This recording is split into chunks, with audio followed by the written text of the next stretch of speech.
নিজেরা এখান থেকে সরে যান। আল্লাহ তওবা করেন, তওবা করে আল্লাহর কাছে মাফ চেয়ে যদি সুজা পেতে আসেন আমরা আপনাদেরকে বলব। আপনারা মনে করেন আপনারা এখানে রাজা হয়ে আসছেন, আমরা সবাই প্রজা। সিলেট কিন্তু জাগে না, যখন জেগে তখন কিন্তু আর সেটা পারে না। সুজা হয়ে যান।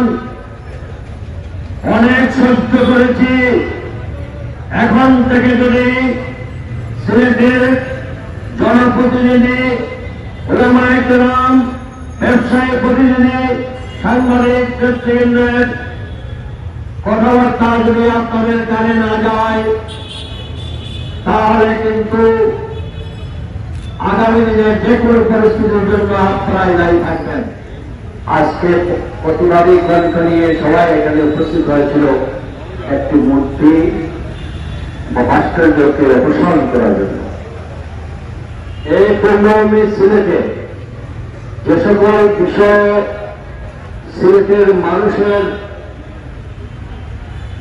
বিরুদ্ধে অবস্থান নেয় এবং সোভিয়েতের বিরুদ্ধে অবস্থান নেয়, সেই ক্ষেত্রে আমরা যখন ঘটি ঠিক সেই মুহূর্তে এই পূর্ণভূমি সিলেটে এই সকল ভাস্কর্য পুরো অবস্থাতে কোথাও থাকতে পারে না। এবং আমরা অবাক হয়েছি আজ 5 মাস অতিবাহিত হওয়ার পরে, যেখানে সারা দেশে এই ভাস্কর্যগুলো পরিহার করা হয়েছিল, কিন্তু আমাদের জেলা প্রশাসনের কার্যালয়ের সম্মুখে সিলেটের প্রাণ কেন্দ্রে এই ভাস্কর্যকে হেফাজতে রাখা হয়েছে। এর জন্য যারা এই কুচক্রী মহল, ওই যে আওয়ামী ফ্যাসিস্টের সেই প্রেতাত্মা, তাদেরকেও আমরা চিহ্নিত করে রেখেছি। আমরা আশা করব জনগণের পাঁচ বুঝে প্রশাসন, জেলা প্রশাসন গতকালকে রাত্রে এই মরণটাকে গুড়িয়ে দিয়েছেন, কিন্তু এই করে শেষ হবে না। আপনারা সবকিছু পরিষ্কার করতে হবে এবং এই প্রশাসনের মধ্যে ঘাটফুলে বসা যে সকল ফ্যাসিস্ট সরকারের আমলের কর্মকর্তারা, তাদেরকে আমি অনুরোধ করব সিলেটের তরুণ জনতার পক্ষ থেকে বারবার নিজেরা এখান থেকে সরে যান। আল্লাহ তওবা করেন, তওবা করে আল্লাহর কাছে মাফ চেয়ে যদি সুজা পেতে আসেন আমরা আপনাদেরকে বলব। আমি এছাড়া এই প্রশাসনকে আমরা এই পূর্ণভূমির জনগণের পক্ষ থেকে আমি বলতে চাই, শুধু এই মহল উন্মোচন নয়, সিলেটের প্রতিটি ক্ষেত্রে যে ধরনের বৈষম্যমূলক আচরণ চলছে, যদি সেইগুলা বিবেচনা না করেন তাহলে সরকারের অন্তর্বর্তীকালীন সরকার সহ তার প্রশাসনকে আমরা সে সময় দিয়েছি।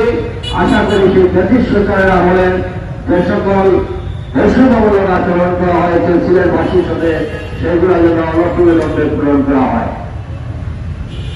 একই সাথে জেলা প্রশাসন সহ সকল প্রশাসনকে আমরা বলতে চাই, সিলেটের মানুষের ভদ্রতাকে আপনারা দুর্বলতা ভাববেন না।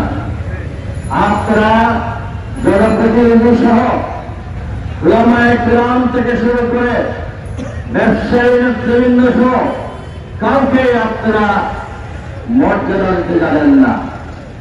আপনারা মনে করেন আপনারা এখানে রাজা হয়ে আসছেন, আমরা সবাই প্রজা।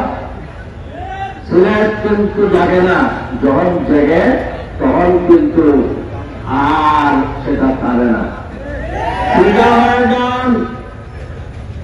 অনেক সহ্য করেছি, এখন থেকে যদি সিলেটের জনপ্রতিনিধি, ওলামায়ে কেরাম, ব্যবসায়ী প্রতিনিধি, সাংবাদিক নেতৃবৃন্দের কথাবার্তা যদি আপনাদের কানে না যায় তাহলে কিন্তু আগামী দিনে যে কোনো পরিস্থিতির জন্য আপনারাই দায়ী থাকবেন।